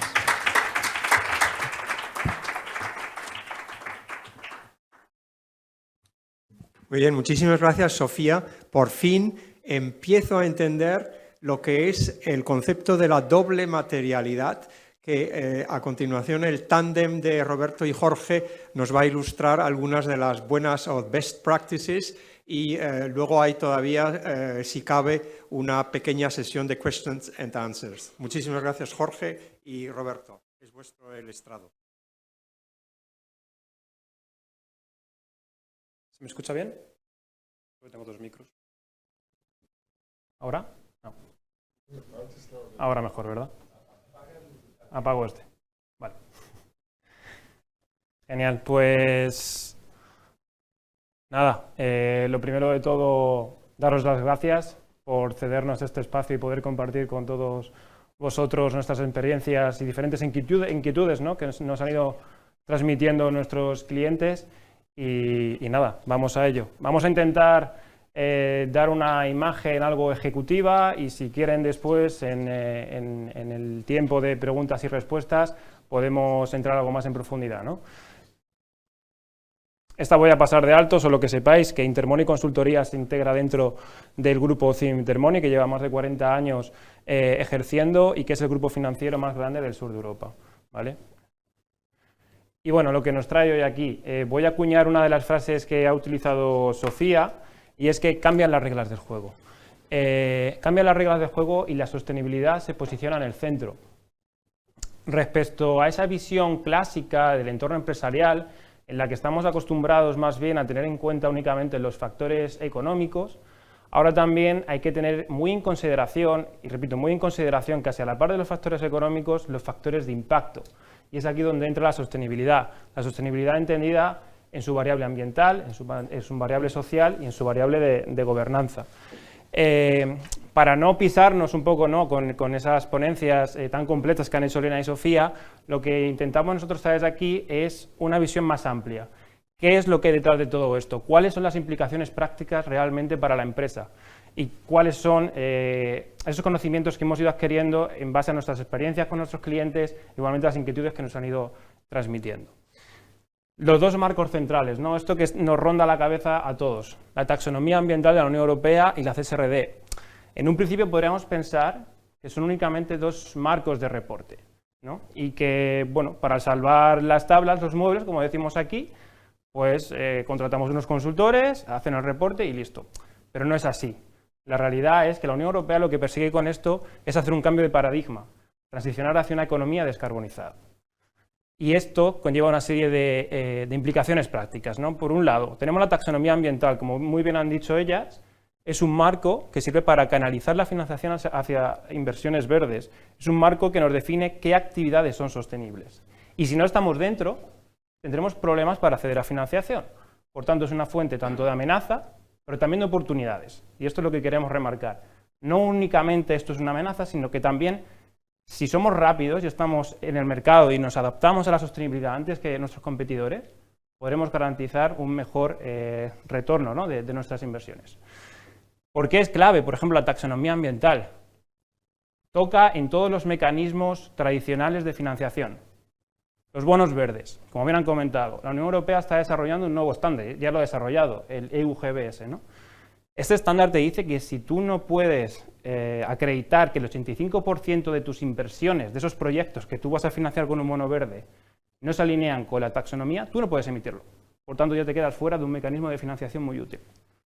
Tenemos la parte de subvenciones y, bueno, aquí os podríamos, si queréis después la parte de preguntas y respuestas, dar algunas claves, ¿no? Pero todo lo que son los fondos públicos, todos los fondos que vienen ahora después del COVID, ¿no? del Next Generation, los financiados por el mecanismo de recuperación y resiliencia, tienen un requerimiento que también se integra dentro de la taxonomía, que son los DNSHs. Y si ya contamos con procesos útiles para evaluar estos criterios en nuestra entidad, pues tendremos algo ganado y también nos facilitarán acceder a este tipo de financiación pública. Y igual el ratio, por ejemplo, el GAR, el Green Asset Ratio, que como bien ha dicho Sofía, al final lo que persigue es medir la exposición de financiación sostenible de las empresas financieras. Por tanto, siempre va a tener una motivación más para invertir en aquellas empresas que están alineadas con la taxonomía. Y después tenemos la CSRD. La CSRD es un punto y final. Pero es que la CSRD detrás tiene muchas cosas. Como bien han comentado, son 1000 y pico puntos de datos, son muchísimos. Y esos puntos de datos están relacionados con tener políticas internas, con tener planes de acción, con tener un sistema de gobernanza sostenible, y todo eso lleva un proceso, que es lo que vamos a contar ahora después. La CSRD también es esencial para acceder a financiación. Nosotros también trabajamos con entidades financieras. A estas entidades financieras les están requiriendo que emitan información sostenible de sus clientes. Y estas entidades financieras, cuando vayamos a solicitar financiación, nos van a comenzar a solicitar información sobre la sostenibilidad. ¿Cuál es nuestra huella de carbono? ¿Cuál es el ratio de mujeres que tengo en mi empresa? Etcétera. Y si no tenemos un buen retorno de esos indicadores, quizás nos quedemos fuera o las condiciones van a ser peores, ¿no? Y por otro lado, es clave para garantizar el acceso a mercado. Aquí añadiría que es garantía de acceso a mercado B2B, business to business, ¿vale? ¿Por qué? Porque también entra en juego la nueva normativa de diligencia debida, la CSDD. Tanto la CSRD como la CSDD lo que dicen es que animan a las empresas a incluir criterios ESG en su cadena de valor, a sus proveedores. Eso también nos afecta a nosotros directamente. Imaginaros que, no lo sé, yo soy una empresa que fabrica componentes para barcos militares, ¿vale? Hasta hace 2 días yo no tenía en cuenta todos los criterios ambientales, pero si actualmente mi cliente me va a solicitar, incluso exigir una serie de criterios ESG, me quedo fuera. Por tanto, también es esencial en esta parte, ¿no? Y qué deciros, pues toda la parte, por ejemplo, de exposición a un riesgo reputacional, la gente joven y cada vez la sociedad demandamos más esa responsabilidad con el medio ambiente y con la sociedad. Y una vez entendido el por qué es relevante y por qué es importante la sostenibilidad, aquí os hemos traído 8 pasos que nosotros pues, hemos ido integrando, ¿no?, con las diferentes empresas con las que hemos ido trabajando para implementar la sostenibilidad en las compañías. Esto, como veis aquí, no es una cuestión de un día para otro, conlleva tiempo, conlleva también formación, tenemos que integrar la sostenibilidad dentro del ADN de nuestra empresa. Y por ello, el primer paso que nosotros os hemos traído aquí es comprender los impulsores ESG. comprender por qué nuestra empresa tiene que apostar por la sostenibilidad, por qué es vital para nosotros, ¿no? Y aquí os hemos traído una serie de cuestiones. Porque da visibilidad al cambio climático, porque somos parte de la solución y no parte del problema. Últimamente ese mensaje también está calando mucho, ¿no? De, joder, el cambio climático viene muy derivado pues, de las empresas y tal. Bueno, puede ser que en parte sea una externalidad, ¿no? De todo lo que se está haciendo hasta ahora, porque no éramos responsables, pero la empresa como tal es parte del problema y es el mensaje que queremos también dar. Requerimientos regulatorios, ¿qué voy a decir? Una forma de acceder a inversiones, ¿no? Con mejores garantías. O también pensar en el futuro, la viabilidad de nuestra compañía. Una vez que ya tenemos esto claro, tenemos que definir cuál es la identidad corporativa de nuestra empresa. Cómo queremos que el mercado nos perciba en el entorno de sostenibilidad. Y esto es muy importante y cada empresa tiene que hacer ese análisis. Yo puedo integrar la sostenibilidad en mi core de negocio. Por ejemplo, voy a hacer suelas de zapatos. Bueno, ahora voy a hacer suelas de zapatos realizadas a partir de material reciclado. Estoy integrando la sostenibilidad, la economía circular dentro de mi core negocio. Puede ser que mi empresa se dedique a otra actividad y yo me limite a lo mejor a cumplir esos requerimientos regulatorios o a intentar adaptar, dentro de lo que cabe, mi sector a la sostenibilidad. Tengo que ver en qué situación se encuentra mi empresa, si tengo la capacidad de hacer una gran inversión para transformar todo mi modelo de negocio o no. Esas cuestiones son las que nos tenemos que hacer aquí. Una vez que nos hacemos esas cuestiones y tenemos las respuestas, tenemos que comenzar a identificar y definir los impactos, riesgos y oportunidades. Esto está muy alineado con el ejercicio de doble materialidad. Pero bueno, yo creo que las empresas deberían ir un poco más allá y analizar realmente cuáles son los riesgos a los que se enfrentan, ¿no? Porque hay muchos detrás. Tenemos que evaluar cuáles son los efectos financieros de estos riesgos y oportunidades para ver qué prioridad le damos a cada uno de ellos. Y una vez que hemos hecho todo este ejercicio, pasamos a la parte derecha. Plan de acción, tenemos que estructurar una gobernanza sostenible, tenemos que asignar roles, tenemos que asignar responsabilidades. Tenemos que hacer una estrategia corporativa, tenemos que definir las prioridades, los objetivos, cómo vamos a llegar a ellos, un plan de acción. Tenemos que hacer una gestión proactiva de todo esto. No vale con que lo haga hoy, tiene que ser algo continuo. Y por último, y muy importante, el reporte y difusión de los hitos y logros. No nos podemos quedar únicamente en hacer todo este esfuerzo, también tenemos que comunicarlo hacia nuestros clientes. Y ahora mi compañero Jorge va a finalizar exponiendo las mejores prácticas. Muchas gracias. Voy a tratar de ser lo más rápido posible. Sí que es verdad que traíamos un poco más una presentación más amplia, pero creo que por cómo vamos de tiempo voy a tratar de resumir un poco todo con dos pequeñas anécdotas, digámoslo así. Por un lado, hablar el tema que comentábamos antes de iniciar el evento y que probablemente seguro comentaremos ahora después durante el café, que nos dicen muchas veces cuál es el bloque más importante cuando hablamos de estos temas de ESG, la E, la S o la G. Pues esto va a depender siempre muchas veces del tipo del sector en el que nos encontremos. Va a haber empresas donde la gobernanza va a ser un pilar fundamental, o sectores donde la gobernanza va a ser ese pilar fundamental, o sectores donde, pues como puede ser el nuestro actualmente, la consultoría, donde el pilar fundamental va a estar centrado en la S. Y luego, por último, me gustaría, sí que es verdad, saltándonos un poco todos los formalismos de la presentación, cerrar con un pequeño caso práctico, un pequeño ejemplo que nos ha surgido trabajando con determinadas compañías, sobre todo operadores logísticos. Y es que muchas veces nos dicen, oye, pero ¿qué rentabilidad tiene para mí adaptarme a estas medidas o tomar una serie de operaciones que cambien mi know-how o mi forma de operativa diaria, ¿no? Porque muchas veces requiere una inversión muy importante que no es palpable ese beneficio a corto plazo. Entonces nosotros lo que siempre decimos es, vale, a la hora de tomar este tipo de medidas, siempre vamos a tener en cuenta que es una medida eficiente para la empresa, pero muchas veces, aunque no lo sea, vamos a poder adaptarla en determinado punto, como por ejemplo si estamos hablando de un operador logístico de gran tamaño, igual el hecho de adaptar sus rutas mediante algoritmos especializados y demás le va a permitir ahorrar combustible a corto plazo y por lo tanto va a ser eficiente en su operativa diaria, pero el hecho de sustituir su flota por camiones híbridos va a ser lo que le permite acceder a nuevos mecanismos de financiación, acceso a nuevos proveedores por cadena de valor y acceso a nuevas mecánicas, por así decir, dentro de su operativa de negocio. Entonces, es un poco, tenemos que tener en cuenta que todo el tema de ESG tiene un pragmatismo real, no es solo el decir tengo que cumplir con la normativa, sino que muchas veces va a ser algo que nos permita crecer en nuestro negocio y escalarlo aún más en el futuro y sobre todo estar acorde con los principios que ahora mismo se exigen, pues tanto a nivel social como a nivel gubernamental. Y con eso pues no les robo más tiempo, dado que sé que vamos todos apurados, así que ahora comentamos en profundidad durante el momento del café cualquier cosa que necesiten. Estamos a su disponibilidad para lo que haga falta.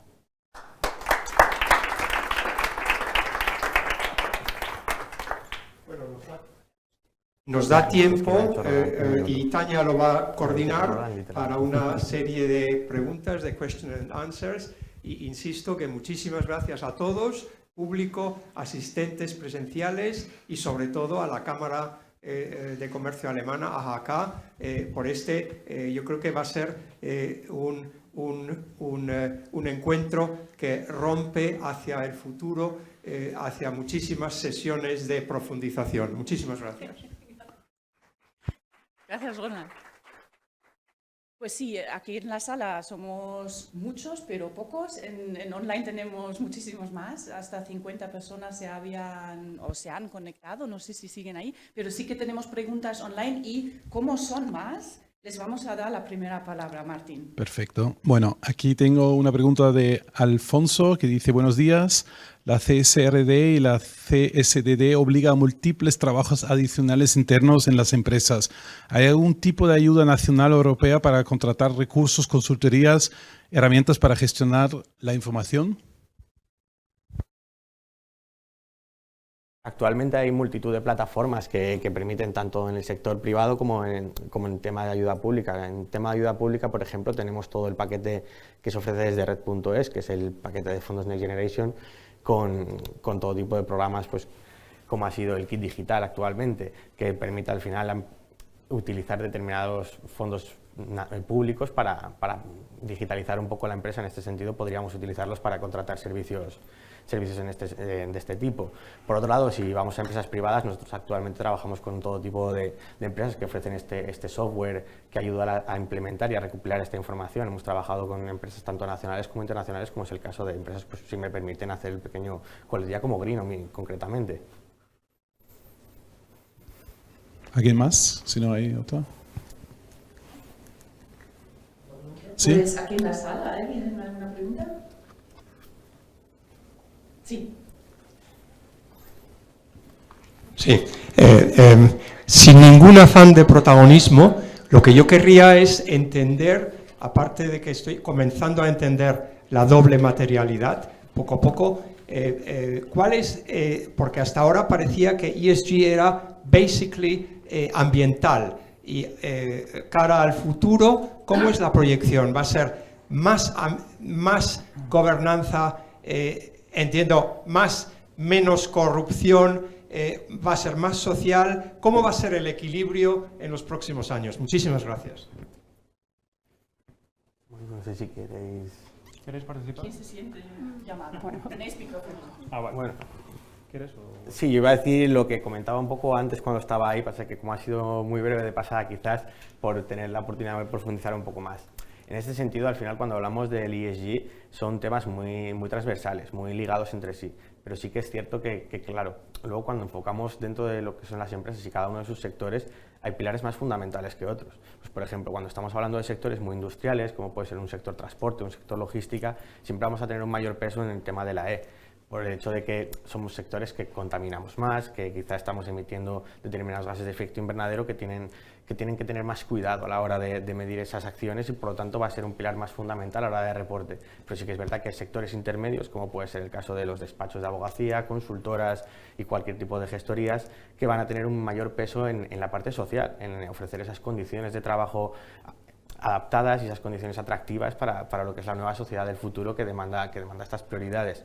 Y por otro lado tendremos siempre sectores en los que la transparencia va a gobernar su know-how, su operativa diaria, como puede ser el caso de, pues, muchas veces los clubes deportivos, incluso entidades públicas, donde el pilar fundamental va a ser siempre la G, por un tema de necesidad, de ética, transparencia y de políticas anticorrupción, como bien mencionaba Ronald con la pregunta. Sí, yo quisiera completar lo que estabas diciendo con un tema de desarrollo normativo. Tenemos una taxonomía verde, pero la taxonomía social cuesta mucho más sacarla adelante, porque estamos hablando de entrar en temas ya más de soberanía de los Estados miembros, y es más difícil regular una taxonomía social que una medioambiental, pero deberíamos tender a darle importancia a las tres cuestiones, es decir, una sin las otras dos no tiene mucho sentido. La propia taxonomía te habla de ese tercer bloque donde dice respeto a unos derechos que tienen mucho que ver con el impacto social y del buen gobierno, ¿no? fantástico. Muy bien. ¿Martín? Sí, doy paso a 2 preguntas más desde la audiencia online. Me dice Manuel, tanto Elena como Sofía han comentado la situación de empresas matriz filial como empresa filial que somos, ubicada en distintos países. ¿Podrían repetir, aclarar la situación de reporte? Y lo junto con Desiree, que pregunta, tengo una pequeña confusión sobre la fecha de aplicación del nuevo reporting del CSRD. Si queréis aclarar estas 2 cosas. Sí, pues bueno, una respuesta general no se puede dar al ámbito de aplicación. Habría que analizar en concreto las particularidades de la empresa, porque pues habría que ver, por ejemplo, si esa filial efectivamente puede ser considerada como una entidad de interés público conforme a otra serie de criterios regulados en otra norma. Por ejemplo, una entidad de interés público puede ser pues, una cotizada, puede ser empresas que presten determinados servicios financieros, fondos de pensiones. Entonces, bueno, hay que analizar por un lado esa parte y por otro lado la parte de los umbrales. Y luego, a su vez, si desarrolla actividades en la Unión Europea o en terceros países, lo mismo sobre su matriz, y si a su vez esa matriz, por ejemplo, si desarrolla actividad en un tercer estado, si cuando reporta la información consolidada cumple con los requisitos que exige la normativa europea. Entonces, bueno, es verdad que es un análisis concreto. Nosotros lo estamos viendo, lo vemos caso a caso, tenemos muchas consultas en este sentido y es verdad que no se puede dar una respuesta general, pero bueno, habría que analizar todas esas cuestiones. Y luego creo que le preguntabas sobre el ámbito, el calendario de aplicación. Bueno, la CSRD ya ha entrado en vigor. Y el calendario es escalonado pues, según el tipo de empresa. Para este ejercicio 2024 ya aplica aquellas que ya estaban obligadas por la anterior, por la NFRD o por la española, la 11/2018. Y luego, a ver, voy a recuperar aquí mi chuleta para decirlo bien. A partir del ejercicio 2025, teniendo que elaborar el informe en 2026, aplicar a aquellas otras compañías que cumplan alguno de esos 3 umbrales que hemos dicho para ser considerada gran empresa, es decir, o que tenga 250 trabajadores, o el volumen de negocios de 40 millones, o balance de activos de 20. Superior a 20 millones. Luego, en 2026, para el ejercicio 2026, debiendo elaborar el informe, presentarlo en 2027, afectará, esto es una novedad de la CSRD y también para España, a las pymes cotizadas, y luego a otro tipo de entidades financieras pequeñas de seguros, reaseguros y demás. Y luego ya finalmente, por último, para el ejercicio 2028, debiendo presentarlo en 2029 a otras empresas de terceros países, con sucursales en la Unión Europea que no encajen en alguno de los supuestos anteriores. Pues damos 2 preguntas más, Bueno, una en la sala okay. Y una online, ¿no? Perfecto. Vamos por la sala primero y Muy luego la última online. ¿De acuerdo? Sí, otra cosa súper práctica. ¿Cuánto se tarda en un proceso de adaptación o de cumplimiento o de puesta en marcha de un proyecto para alcanzar la doble material, para poner en marcha todo esto, lo que estamos hoy escuchando y aprendiendo? Muchísimo tiempo en cuanto a meses o si se puede también barajar alguna información respecto a entorno de costes, etcétera. Budget. Ahí, hombre, ahí siempre depende un poco también del tamaño de la empresa y del nivel de implicación de la misma. Si bien es cierto que por media podríamos decir que un mínimo para ir con cierta tranquilidad o cierto confort a la hora de trabajar sería entre 2 y 3 meses por lo menos, para poder estabilizar un poco todo el proceso y poder centrar el tiro trabajando con la empresa codo a codo, pero siempre es verdad que pues, depende muchísimo del grado de implicación, del grado de adaptación y de la situación actual de la empresa. En términos de presupuesto, pues es que va a ir muy ligado también siempre al número de horas y al volumen de trabajo que esto genere por el tamaño de la empresa precisamente, pero no es lo mismo trabajar al final con una empresa que tenga 500, 600 empleados que con una empresa que tenga 3.000 empleados o con volúmenes de facturación pues por encima de los 1.000 millones o por debajo de los 1.000 millones, siempre marcamos un poco ese umbral. Perdón. ¿Puedes decir algo? Bueno, estaba pensando que también depende del estado de situación de los propios sistemas de recogida de información y de la calidad de la información. Antes hablábamos de un gap análisis y ahí es donde nos van a decir cuánto tengo y cuándo necesito, cuál es la calidad del dato, cómo está dispersa en toda la organización. Entonces, ese es un proceso de reingeniería del propio proceso organizativo, por una parte, y también tecnológico, ¿no? Y claro, los proyectos tecnológicos llevan su tiempo de preparación, de ejecución, de pruebas. Yo no subestimaría...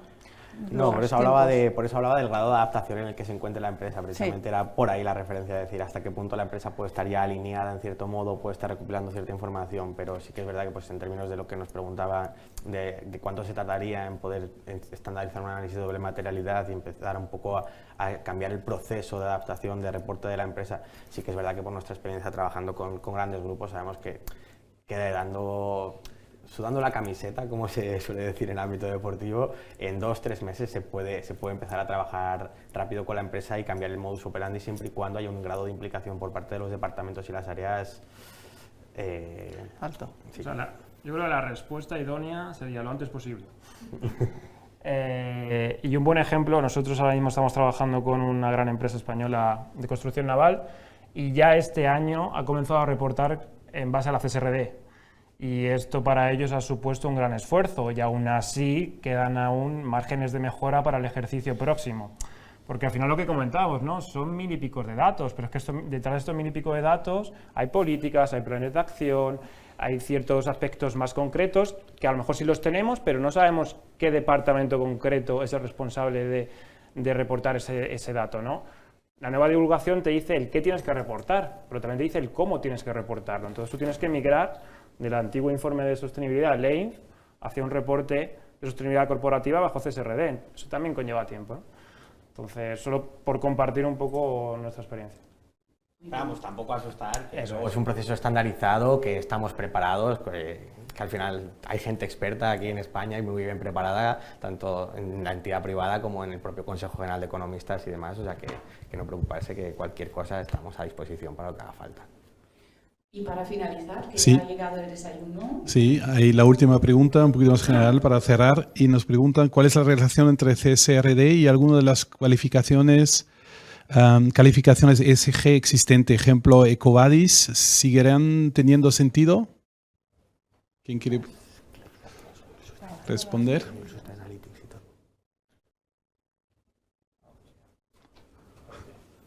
¿Está pensando? ¿Quién se lanza? La pregunta es Las claves de certificaciones en materia de seguridad. que si siguen valiendo. No, ¿cuáles son ahora mismo las claves para los ratings y demás? Ah, vale. Mira, ahí por ejemplo también tenemos otra experiencia práctica con una gran empresa, en este caso española, de administración ferroviaria.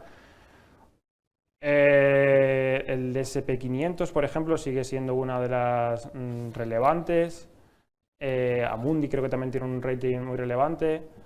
Y todo está muy ligado, bueno, realmente a los dos, ¿no? Tanto al reporte de sostenibilidad bajo CSRD como a la taxonomía ambiental, ¿no? Y nosotros lo que hemos ido viendo es que es muy importante el reportar todo y reportarlo de forma divulgativa, porque muchas veces a estas empresas le han dado una puntuación que realmente no se relaciona con la que deberían darle porque no han divulgado esa información en su informe de sostenibilidad, ¿no? Entonces...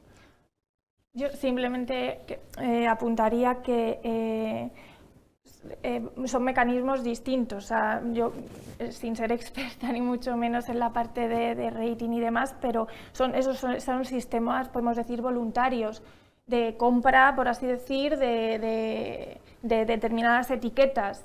Sin embargo, la CSRD es una norma, como hemos visto, de cumplimiento obligatorio que además incide en, te dice no solo qué tienes que reportar, sino cómo. Y ahí sí que será obligatorio cuando estén a disposición, cuando se hayan aprobado, el reportar conforme a los estándares.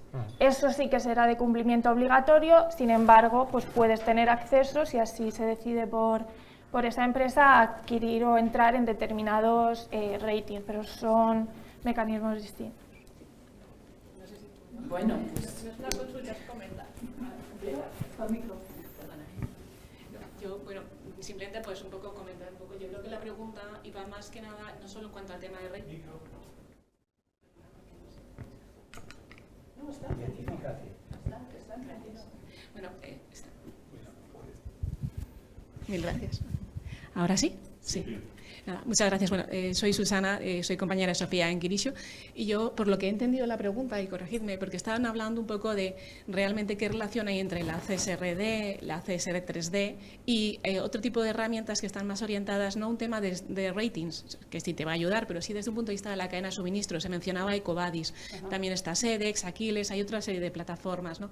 Y un poco pues respondiendo a esa inquietud, comentar que el CSRD y también el tema de debida diligencia en cadena de suministro, lo que te está es te está pidiendo como compañía que refuerces todo lo que es toda tu cadena de valor. Y plataformas ya existentes, según en cada uno de los sectores, EcoVadis, por ejemplo, en el sector telco del que venimos, Sedex en todo lo que tiene que ver, pues a lo mejor en temas de alimentación, o Aquiles en el tema de energía, cada uno tiene uno con los sectores, pero dependiendo en cada uno de los sectores, yo sí que invitaría a que se sigan de alguna forma utilizando estas plataformas u otras adicionales, porque lo que te está ayudando es a dar cumplimiento tanto a la directiva de diligencia como al CSR3D. Te ayuda a la gestión de toda tu cadena de valor, de toda esa identificación de esos de riesgos que comentaba Sofía, ¿no? Entonces, para mí son complementarias, simplemente nada. Pues muchísimas gracias también por esa aclaración. Pues damos por finalizada la sesión. Muchísimas gracias, quiero decir. En primer lugar a los ponentes, que ha sido fantástico, muy informativo, al público que se ha molestado a venir aquí a la sala. Ahora hay café y bollitos y desayuno para vosotros. Y el público online, muchísimas gracias también por estar aquí, por vuestras preguntas. La sesión se ha grabado, va a estar pronto publicado en nuestro archivo de eventos. Lo podéis compartir con vuestros compañeros, verlo cuantas veces queráis. Están las presentaciones, los contactos, así que estaremos en contacto en el futuro. Y nada, me queda decir muchísimas gracias a todos.